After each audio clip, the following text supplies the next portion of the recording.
이어서 화제 인물은 김무성 전 대표입니다. 홍문종 의원이 소환했습니다. 홍문종 의원이 당 회의에서 김무성 전 대표를 비난하는 발언을 했는데요. 그 단초가 된 것이 김무성 대표가 최근에 한 월간지와 인터뷰한 내용입니다. 월간조선과 인터뷰에서 여러 가지 내용을 밝혔는데요. 특히 박근혜 전 대통령과 왜 갈라서게 됐느냐 하는 질문에 대해서 나는 박근혜 대통령을 동지로 여겼지만 박근혜 대통령은 나를 신하로 생각했다. 그리고 나에게 배신자라고 하는데 정말 거기에 대해서는 배신감을 많이 느꼈다. 박근혜 대통령과 한 번도 독대한 적이 없는 친박들이 최순실 사태에 대해서 과연 어떻게 했는가. 그리고 노무현 전 대통령 탄핵 때 울고불고 했던 친노와 박근혜 전 대통령 탄핵 때 침묵했던 친박 모습은 정말 대조적이었다. 그런 이야기를 했습니다. 그러면서 홍문종 이런 얘기를 한 것이 보도가 되면서 홍문종 의원이 당 회의에서 그런 얘기를 하는 김무성 전 대표는 박근혜 대통령에게 가시나라고 하면서 제대로 대접이나 했느냐, 어떻게 그런 얘기를 할 수 있느냐라고 비난을 했습니다.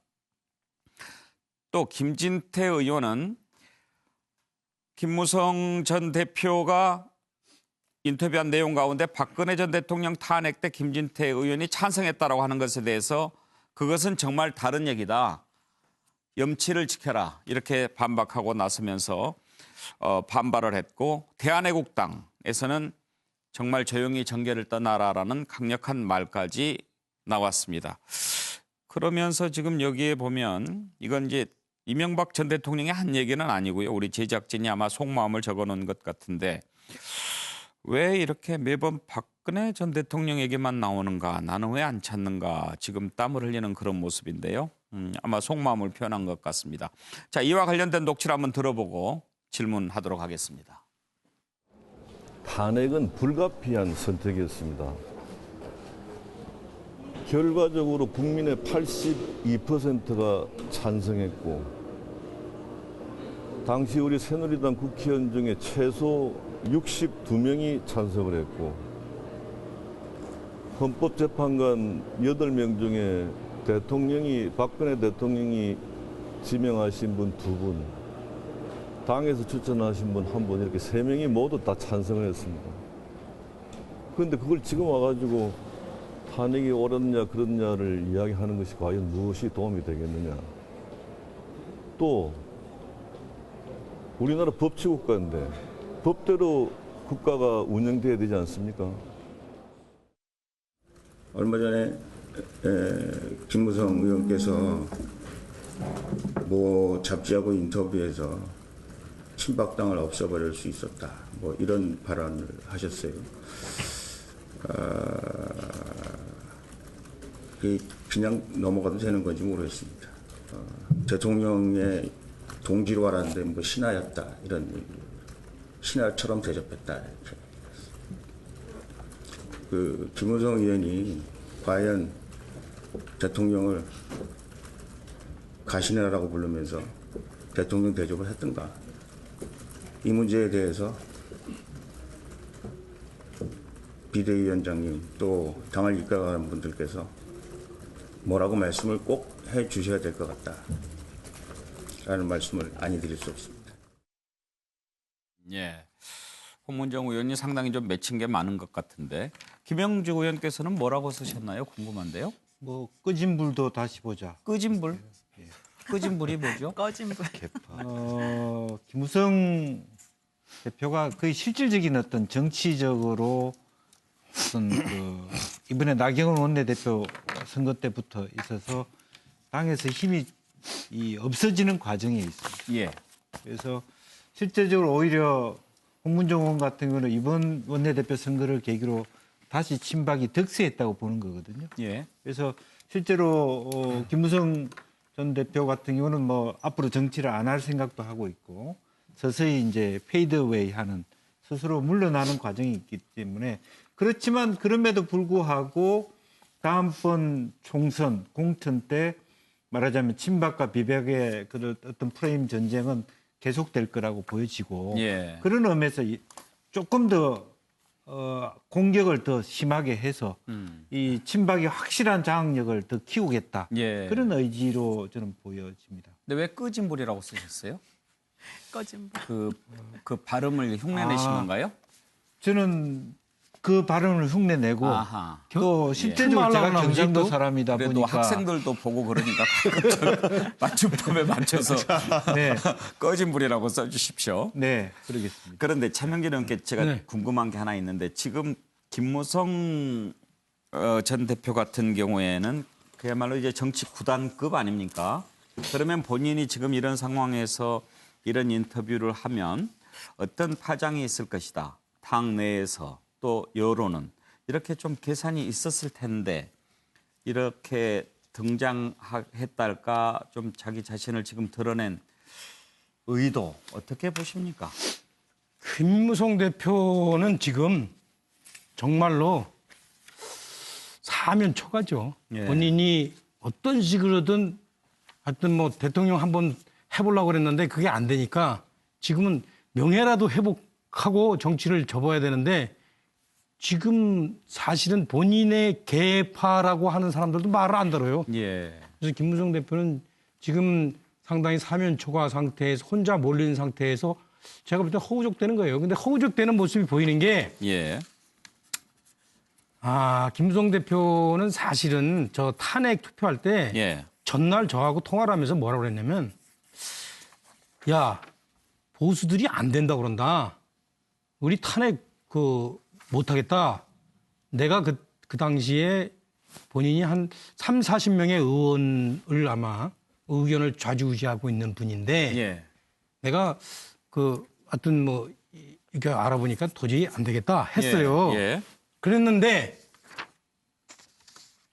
그건 제가 독인 객인입니다. 예. 예. 예. 예. 그랬는데 그 다음날 탄핵을 통과를 시켰더라고요. 그래서 제가 전화를 했어요. 아니 어저께하고 얘기가 왜 다르세요? 그랬더니 저한테 뭐라냐면 승민이 때문에 안 된다 그랬어요. 예. 그러니까 그 당시에 분명하게 이분이 나름대로의 어떤 정치적 신조에서 행동한 게 아니에요. 예. 그런데 지금 와서 뭐 그때 탄핵은 뭐 불가피했다 이렇게 얘기하는 것 자체가 제가 볼 땐 좀 궁색해 보인다. 예. 그렇게 하고 그러한 김무성 대표나 그런 김무성 대표를 비난하면서 마치 자기가 그 당시에 박근혜 대통령을 정말 옹호하기 위해서 옹호하기 위해서 목숨이나 걸었던 것처럼 얘기하는 홍문종 의원이나 예. 제가 볼 때는 객인 독인입니다. 그리고 독인 개근이 그 뜻이군요. 네, 그래서 그 사람, 얘기한 유시 게. 4개 아니에요? 예? 그런데 원래 유시 유시 네 개 4개 아니에요? 아닌가요? 여기 제가 몇 개 그랬어요? 5개 다섯 개. 그러는데. 그렇네. 예. 하나는 가짜네. 그게 도끼인 객긴이에요. 일부러 그런 거 아니에요? 그래서- 저하고 도끼인 객긴. 그렇군요. 예. 꺼진 불도 나오고. 그럼 하나 생략인데 하여튼 제가 볼 때는 둘 다 독긴 객긴인데 예. 긴은 아니에요. 우리가 발음은 낀이라고 그러지만 예, 예. 사전에서는 객인, 독인 아니 이렇게 맞춤법은 나옵니다. 맞아서 감사를 드리는데 하나 더 그래서 미안합니다. 독인 개긴이라는 말은 들어봤어도 또 개긴 독인은 또 처음 들어봅니다. 제가 아무튼 이제 이거 오늘 촬영 급하게 때문에 많이 웃습니다. 아니 제가 급하게 예. 그리다 보면은 항상 이렇게 미리 그려오는 게 아니거든요. 그러다 그렇죠. 보니까 아니야. 여기서 현장에서 그리다 보면은 네. 약간씩 저렇게 핀트가 안 맞는데 저건 뭐 그냥 애교로 봐주셔야지 그럼요. 이걸 갖고 또 그냥 문제 마치, 삼지 않습니다. 문제 삼으시면은 좀 항상 그렇습니다. 존경하고 네. 있습니다. 어쩌면 이렇게 잘 그릴 수 있을까? 하여튼 우리 MBN의 결론은 공식 네, 맘편다. 예, 하여튼 뭐 그러면 좀 사장님한테 얘기해가지고 좀 어떻게 좀 예. 하여튼 제 얘기는 하여튼 두 사람 김무성이나 홍문종이랑 똑같다. 제가 볼 때 국민들이 볼 때는 야바이 민놀이다. 다 똑같다. 예. 야바이. 사장님도 아니, 보고 계실 겁니다. 넘어갈까요? 요게 개야 도예요. 지금 앵커님. 이거는 개가 맞는데 개입니다, 개. 5개이기 때문에 아니 이게 무효입니다. 딱 서 있으면은 많이 보이는 쪽이 아니에요. 이거 직각인데 저는 직각 그린다고 그랬는데 하여튼 잘못 뭐, 그렸네요. 네, 비슷한 말을 제가 써서 제가 그럼 예, 하려고 김한근 했는데. 본부장은 뭐라고 쓰셨나요? 아니 독인 개긴이라고 썼는데 예. 독긴이라고 하면 그렇죠. 근데 저는 그럼 50보 100보. 네. 좀 100보 50보라고 해야겠네 이런 화법으로 이야기하자면 그래서 저는 50보 100보라고 썼습니다. 예. 두 사람 김이나 홍이나. 근데 왜 그러냐? 저는 김무성 전 대표가 지금 현재 뭐 계속 변명을 하고 있다고 생각해요. 지금은 소신 있게 자기가 이렇게 했다라고 설명을 하고 잘못했다고 그러면 되는 거지 자꾸 변명하다 보니까 예. 하여튼 저는 국정농단 이 사태와 여당 분열 과정에서 당대표를 한때 총선 때는 당대표를 지내면서 옥새 갖고 이제 영도다리로 가지 않았습니까? 나르샤 했는데 그 이후에 또 이 분당 과정에서 여러 가지 이런 책임이 있어요. 사실은 주요 책임자 중에 한 사람이기 때문에 자기 인정할 거 인정하고 이런 건 잘못했습니다. 이렇게 해서 끝내야지 자꾸 이렇게 하는 것도 저는 모양이 안 좋아 보이고요. 또 하나는 이 홍문종 의원 진짜 전에도 이해하기가 어려워요. 왜 그러냐면 본인이 지금 여러 가지 비리 혐의로 재판도 받고 있고 또 친박의 핵심으로 활약을 한 사람인데 그러면 반성하는 자세를 가져야지 자꾸 지금 뭐 어디 여기저기 나와서 말씀이 너무 많아요. 제가 보기에. 예. 그래서 이런 때는 좀 자중자애해야 되는 거 아닌가 이런 생각을 합니다. 김광덕 부장 얘기를 들었는데 저도 오늘 그 월간조선 인터뷰 내용을 쭉 봤는데요. 옥새 갖고 나르샤 하는 부분에 대해서는 이렇게 해명을 했더라고요. 사실이 아니다. 그때 그 직위는 당의 금고에 있었다. 또 이렇게 얘기를 하긴 하던데요. 그런데 그때 예. 분명히 근거에 있었는데요. 예. 언론에서는 김무성 대표가 그렇게 가면은 예. 도장을 못 찍어서 안 된다 그랬을 때 김무성 대표는 그 보도를 부인을 안 했어요. 그랬죠. 네. 예, 부인이 이제 와서 그렇게 얘기해봐야 소용없죠. 그렇죠. 네.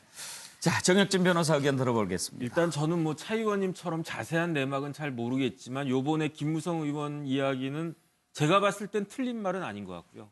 그다음에 무엇보다도 그 홍 의원이 이야기한 것처럼 김 전 대표가 대통령을 대접할 위치에 있었다기보다는 오히려 대통령으로부터 대접받고 인정받았어야 될 위치에 있었던 것이 아닌가. 일단은 지금에 와서야 뭐 박근혜 대통령이 아무것도 아니니까 그렇지만 옛날에는 뭐 전혀 다르지 않았습니까? 저는 무엇보다도 박근혜 전 대통령은 국민들한테 실망을 아주 크게 준 사람이에요. 왜냐하면 어느 누가 최순실 씨 같은 사람을 국민들이 용납을 갖다가 할 수 있었겠습니까? 그리고 지금에 와가지고 탄핵 이야기하는 건 잘못됐다고 생각을 해요. 개인적으로 다른 생각을 할 수 있지만 예. 박근혜 전 대통령에 대한 탄핵은 우리나라 헌법 절차에 의해서 끝난 이야기거든요. 그다음에 마찬가지로 지금 사법 절차에 의해 가지고 그 수용 중이기 때문에 유일한 아쉬움은 빨리 하야를 했었어야 된다. 이게 제 생각입니다. 김영욱 교수님. 예, 일단 그 전에 차명진 의원님한테 좀 서운합니다. 처음으로 맞는 말을 했다고. 몇 번은 맞는 말을 한 것 같은데 처음이라고 말씀하셔야지. 저는 뭐 2월 전쟁 벌었다고 생각하고요. 재벌은 그러니까 나경원 원내대표가 우리 당에는 개파 없다. 그리고 개짜도 안 나올 거다 이렇게 말씀하셨는데 뭐 바로 그 다음부터 나오기 시작해서 그러니까 좀 상황이 조금만 좋으면 태도를 바꾸라고 하는 국민 요구는 생각하지 않고 계속 그 버릇이 나오시는 것 같아서 예. 예, 저는 뭐 그런 거 아닌가 생각됩니다. 시간이 얼마 안 남았는데 노 변호사님께 그걸 좀 여쭤보고 싶은데 왜 이명박 전 대통령에게는 관심이 없을까요? 저는 뭐 당연히 뭐 적통이라고 생각하는 박근혜 전 대통령을 지지해야 당연히 힘이 있겠죠. 근데 중요한 건 이 분위기가 너무 이상해요. 탄핵시킨 거 잘한 거 아니에요? 왜 이러는지 모르겠어요. 네, 오늘 여기까지 하겠습니다. 오늘 함께해 주신 여러분께 감사드립니다.